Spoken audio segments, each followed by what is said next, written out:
Hello everyone, welcome to ITI study channel. ITI study channel में आज का जो हमारा टॉपिक होगा वो है डीसी जनरेटर के क्वेश्चन आंसर्स को। इससे पहले वाले वीडियो में मैंने आपको डीसी जनरेटर के कुछ क्वेश्चंस 15 क्वेश्चंस को मैंने आपको सॉल्व करके बताया था, और आज की वीडियो में जो बचे हुए क्वेश्चंस हैं उसको सॉल्व करते हैं। तो आज की क्लास स्टार्ट करते हैं। क्वेश्चन है आपका, डीसी जनरेटर में कार्बन ब्रश का क्या कार्य होता है। तो कार्बन ब्रश क्या काम करता है डीसी जनरेटर में? जनरेटर के द्वारा जो विद्युत वाहक बल उत्पन्न होता है उसे कम्यूटेटर से बाह्य परिपथ को प्रदान करता है। तो कार्बन ब्रश क्या करेगा? जो विद्युत वाहक बल उत्पन्न होता है उसे कम्यूटेटर से बाह्य परिपथ को प्रदान करने का कार्य कार्बन ब्रश का होता है। अगला क्वेश्चन है, सीरीज फील्ड वाइंडिंग को बनाया जाता है। सीरीज फील्ड वाइंडिंग होती है उसको हमेशा कम टर्न्स की और मोटे तार की बनाई जाती है। अगली है, शंट फील्ड वाइंडिंग को कैसे बनाया जाता है। तो शंट फील्ड वाइंडिंग होती है उसे पतले तार की और ज़्यादा टर्न्स देकर के बनाया जाता है। अगला क्वेश्चन, डीसी जनरेटर की ईएमएफ इक्वेशन या ईएमएफ समीकरण क्या होता है। तो इसका जो फॉर्मूला होता है वह होगा E बराबर 5ZNP/60 × A, और इसकी यूनिट को आपको याद रखना है कि जो ईएमएफ होगा उसकी यूनिट वोल्ट होगी। हो सकता है आपको क्वेश्चन के अंदर ये वापस फॉर्मूला दे दे, परंतु पीछे आपको यूनिट के अंदर यदि आपको एम्पियर दे दी है तो आपको ऑप्शन के अनुसार ईएमएफ की यूनिट को देख करके आपको उसको आंसर को करेक्ट करना है। अब इसमें फाई क्या है? फ्लक्स है, जेड चालकों की संख्या, एन आर्मेचर की घूर्णन गति, और पी क्या है? पोल की संख्या, और ए क्या है? समानांतर पथों की संख्या। तो डीसी जनरेटर की ईएमएफ रखना है कि E बराबर 5ZNP/60 × A, और यूनिट पीछे वोल्ट। नेक्स्ट क्वेश्चन, अगला क्वेश्चन है, एसी और डीसी जनरेटर में मूलभूत क्या अंतर होता है। देखो, यदि एसी होगा तो उसमें क्या होगा, हमेशा यदि आउटपुट के रूप में आपको एसी मिलती है तो हमेशा स्लिप रिंग, जिसे सर्पी बल्ले कहते हैं, वो लगी होती है। और डीसी जनरेटर में क्या होता है, स्प्लिट रिंग यानी कम्यूटेटर का प्रयोग किया जाता है। डीसी जनरेटर हो चाहे अल्टरनेटर हो, उत्पन्न हमेशा क्या होती है, एसी ही उत्पन्न होती है।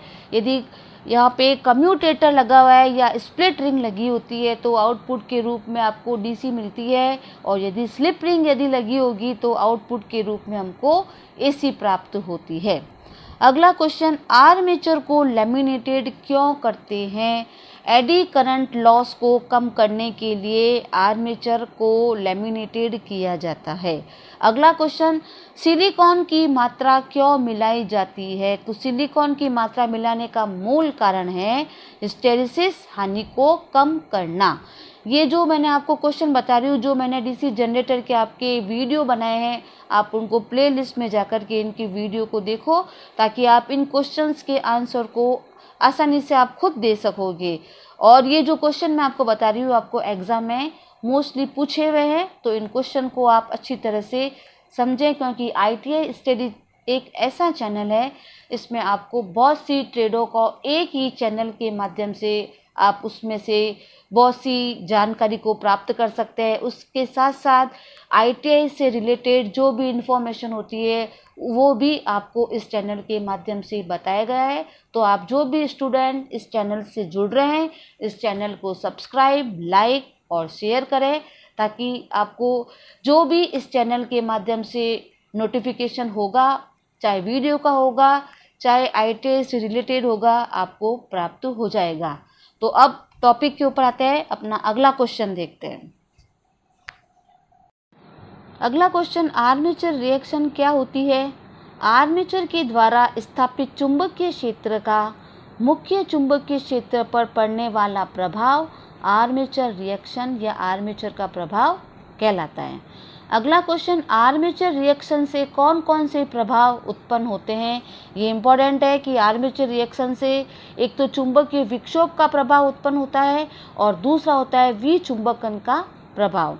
अगला क्वेश्चन, MNA का पूरा नाम क्या होता है, या अगर आपको पूछे कि MNA की फुल फॉर्म क्या होती है, तो MNA का पूरा नाम मैग्नेटिक न्यूट्रल एक्सिस, हिंदी में कहते हैं उसको चुंबकीय उदासीन अक्ष। GNA का पूरा नाम क्या होता है, ज्योमेट्रिकल न्यूट्रल एक्सिस, इसे हिंदी में बोलते हैं ज्यामितीय उदासीन अक्ष। अगला है आपका, कंपनसेटिंग वाइंडिंग क्या होती है। कंपाउंड जनरेटर में विचुंबकन के प्रभाव को समाप्त करने के लिए कंपनसेटिंग वाइंडिंग का प्रयोग किया जाता है। ये जो क्वेश्चन है आपको देखो एक दूसरे से कनेक्ट है, एक दूसरे की, कि भाई MNA क्या होता है, GNA क्या होगा। ये MNA GNA आते किस में, आर्मेचर रिएक्शन के अंदर आता है। इस रिएक्शन से कौन कौन सा प्रभाव, ताकि आपको सारा जो मैंने वीडियो बनाए वो आपको उसके साथ साथ पूरा क्लियर होता रहे, और जो वीडियो बनाए उसी के बेस पे मैंने आपको ये क्वेश्चंस बता रही हूँ मैं। अगला क्वेश्चन है आपका कि कंपनसेटिंग वाइंडिंग का प्रयोग कहाँ पर किया जाता है। तो कंपनसेटिंग वाइंडिंग होती है, इसका प्रयोग कहाँ पे करते हैं अपन, कंपाउंड जनरेटर में विचुंबकन के प्रभाव को समाप्त करने के लिए इसका प्रयोग करते हैं। और नेक्स्ट क्वेश्चन, कंपनसेटिंग वाइंडिंग को कहाँ पर स्थापित किया जाता है, ये इंपॉर्टेंट है। इसे आर्मेचर वाइंडिंग के साथ सीरीज में जोड़ा जाता है। अगर आपको क्वेश्चन पूछे कि कंपनसेटिंग वाइंडिंग को कहाँ पे स्थापित करता है, तो इसे आर्मेचर वाइंडिंग के श्रेणी क्रम में इसको संयोजित किया जाता है। अगला क्वेश्चन, कम्यूटेशन क्या होता है। जनरेटर में जब एक कार्बन ब्रश दो कम्यूटेटर सेगमेंट्स को स्पर्श करता है तो उन सेगमेंट से जो जुड़ी कॉइल होती है वह शॉर्ट सर्किट हो जाती है। इस शॉर्ट सर्किट से पूर्व, इसके दौरान और उसके बाद में जो विद्युत धारा की दिशा में जो परिवर्तन होता है वह कम्यूटेशन कहलाता है। अगला क्वेश्चन, कम्यूटेशन कितने प्रकार का होता है। कम्यूटेशन दो प्रकार का होता है, एक होता है स्मूथ और दूसरा कौन सा होता है, रफ कम्यूटेशन। स्मूथ कम्यूटेशन क्या होता है कि विद्युत धारा के प्रवाह की दिशा में जो परिवर्तन होता है वह धीरे धीरे होता है, उसे स्मूथ कम्यूटेशन कहते हैं। और रफ कम्यूटेशन क्या होगा, विद्युत धारा के प्रवाह की दिशा में जो परिवर्तन होता है वह तीव्रता से होता है, तो उसे रफ कम्यूटेशन कहते हैं। और इस कम्यूटेशन के दौरान क्या होती है, स्पार्किंग दिखाई देती है। अगला क्वेश्चन, डीसी जनरेटर में कितने सिरे प्लेट होती है। तो इसमें दो होती है, एक होती है फ्रंट और दूसरी होती है end plate. Next question, commutator पर होने वाले स्पार्किंग का कारण, कि इसमें स्पार्किंग क्यों होती है। कि कम्यूटेशन में आर्मेचर कॉइल में जो विद्युत धारा के प्रवाह की दिशा में जो परिवर्तन होता है उसके कारण स्पार्किंग होती है। और ये स्पार्किंग हमको कार्बन ब्रश के ऊपर और कम्यूटेशन के दौरान ये स्पार्किंग होती है जो हमको दिखाई देती है। और इसका कारण क्या होता है, वापस कि उसमें विद्युत धारा की दिशा में जो परिवर्तन होता है उसके कारण आपको एक चिंगारी दिखाई देती है जिसे अपन स्पार्किंग कहते हैं। अगला क्वेश्चन, इंटरपोल क्या होता है। कम्यूटेशन के कारण कम्यूटेटर तथा ब्रश के बीच में होने वाली स्पार्किंग को दूर करने हेतु या कम करने के लिए इंटरपोल स्थापित किए जाते हैं। ये मैंने जो आपको अभी क्वेश्चंस बता रही हूँ, ये आपकी जो फाइनल में जब अभी आपके जो प्रैक्टिकल होंगे, मेन एग्ज़ाम प्रैक्टिकल का होगा, तो एक्सटर्नल सर आते हैं, तो आपको जो भी एक्सटर्नल आएगा तो आपको ये इसमें से बीच में से इसके सारे क्वेश्चन पूछते हैं कि जनरेटर क्या होता है, ये कम्यूटेटर क्या होता है, इसको कैसे बनाते हैं, इसमें इंटरपोल क्या होगा, रफ कम्यूटेशन क्या होता है। तो ये इसमें आपको एक बहुत बारीकी से उसमें से आपको वो पूछते हैं, जो भी एक्सटर्नल आएगा। वाइवा में आपको इस तरह से क्वेश्चन पूछेंगे, तो इस वीडियो को आप देखो और उनके जवाब को आप आसानी से दे सकोगे। तो जो भी क्वेश्चन बता रही हूँ ये बहुत ही एकदम उनके पूरे जो टॉपिक है उसका पूरा निचोड़ है ये। तो इन क्वेश्चन को आप अच्छी तरह से देखो ताकि आपको थ्योरी के साथ साथ में जो प्रैक्टिकल में वाइवा होगा उसमें भी आपके लिए बहुत हेल्पफुल रहेंगे ये। अगला क्वेश्चन, इंटरपोल कहाँ पर संयोजित किए जाते हैं। इंटरपोल आर्मेचर वाइंडिंग और सीरीज फील्ड वाइंडिंग के श्रेणी क्रम में संयोजित किए जाते हैं। इंटरपोल की संख्या क्या होती है, इनकी जो संख्या होती है वह मुख्य फील्ड पोल के बराबर होती है। नेक्स्ट क्वेश्चन है आपका, डीसी जनरेटर में उत्पन्न लॉसेज।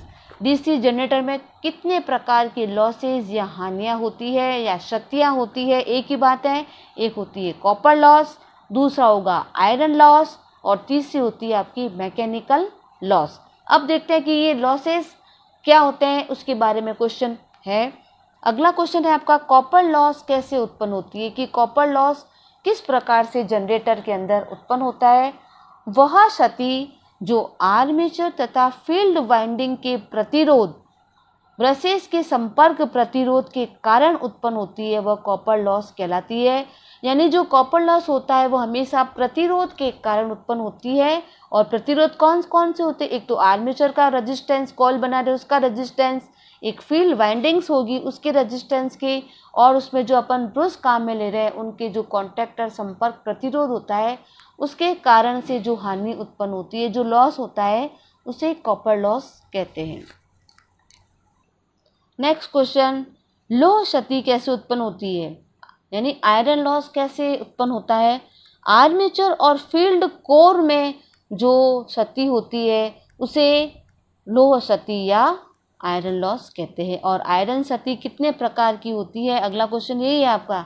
आयरन क्षति 2 प्रकार की होती है, एक होती है हिस्टेरिसिस लॉस और दूसरी कौन सी होती है? Eddy current loss. अगला क्वेश्चन, डीसी जनरेटर में फील्ड वाइंडिंग मुख्यतः बनी होती है। जो जनरेटर होगा उसमें जो फील्ड वाइंडिंग होती है ये कॉपर की बनी होती है, क्योंकि इसकी जो प्रतिरोधकता होती है वह कम, इसकी चालकता ज़्यादा, इसका गलनांक होता है वह उच्च होता है और तार होता है वह मजबूत और तन्य होता है। इस कारण से जो डीसी जनरेटर की जो फील्ड वाइंडिंग होती है उसे कॉपर की बनाई जाती है। नेक्स्ट क्वेश्चन है कि डीसी सीरीज जनरेटर का प्रयोग कहाँ होता है? तो डीसी सीरीज जनरेटर होता है उसे बूस्टर के रूप में किया जाता है, और बूस्टर के रूप में कहाँ पे करते हैं? डीसी पारेषण लाइन में इसका उपयोग बूस्टर के रूप में करते हैं। अगला क्वेश्चन, डीसी शंट जनरेटर का उपयोग कहाँ पर होता है? तो डीसी शंट जनरेटर होता है इसका उपयोग इलेक्ट्रोप्लेटिंग, बैटरी चार्जिंग आदि में किया जाता है। इलेक्ट्रोप्लेटिंग क्या होता है? एक धातु के ऊपर दूसरी धातु की जो परत चढ़ाते हैं उसे इलेक्ट्रोप्लेटिंग कहते हैं। नेक्स्ट क्वेश्चन, किस जनरेटर का प्रयोग पर्याप्त दूरी पर विद्युत सप्लाई के लिए किया जाता है? तो इसमें इसका आंसर होगा ओवर कंपाउंड जनरेटर।